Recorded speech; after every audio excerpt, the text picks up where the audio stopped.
Final update, I closed a $10 million deal and gave the money bag to my wife for safekeeping overnight. The next day, I was shocked to find my wife had vanished and her phones were switched off. She left a note saying, "Thanks for the money. I'm starting over with my boyfriend. Good luck starting from scratch." I couldn't help but laugh because the bag she stole was actually filled with fake bills. Part 2. Chapter 3. The Trap. Springs shut. 20 minutes after I hung up, the GPS tracker stopped moving. They must have ditched the car or the bag, thinking that would be enough to disappear. Amateurs. But I didn't just plan for betrayal, I planned for panic. I had already filed a formal police report for the theft of a symbolic asset related to a high-value transaction, complete with video footage of the theft, license plate details, and, most importantly, a digital affidavit showing Ria and Darren as the last to be in possession of the bag. Now, here's what most people forget. Even if the bag contained fake bills, the intent to steal and misuse company property still count as crimes, especially when tied to a major contract. And since the client's firm was copied in the report, they'd filed supporting documentation, making it federal-level corporate fraud, which meant law enforcement had no choice but to act quickly.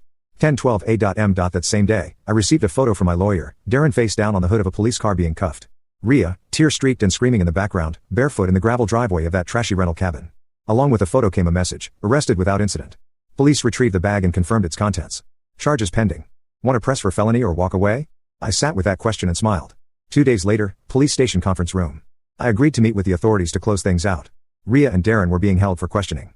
They hadn't been formally charged yet, but the DA was circling. I made my statement calmly, handed over the footage, confirmed the bag was corporate property, and signed the waiver to drop major charges on one condition, that the arrest records remained public, no sealing, no favors. Ria's lawyer pleaded with me during mediation. "She'll lose everything if this goes on record," he said. "She has no prior. Think of her reputation." I leaned back. "Oh, I am," I said coldly. "And the next man she meets will Google her name and know exactly what she's capable of." He blinked. "She stole from her husband and ran off with his friend. She deserves a second chance when she earns it." I signed the final form, stood up, looked him in the eye. "Tell her good luck starting from scratch." Chapter 4. Rebuilding without her. Ria was released on bail a few days later. No charges pressed for now, but the damage was already done.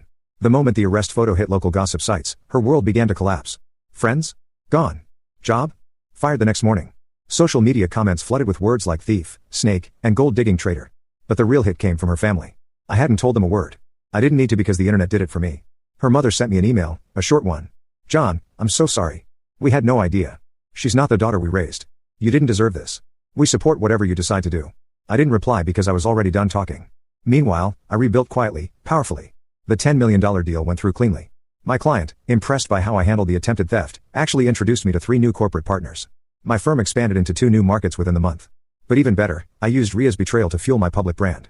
I published a LinkedIn article, "What I Learned About Business After Someone I Loved Tried to Steal Everything." It went viral, not because I named names, but because the message was clear: guard your empire, even from those who smile beside you. I received speaking offers, book deals, and a documentary pitch,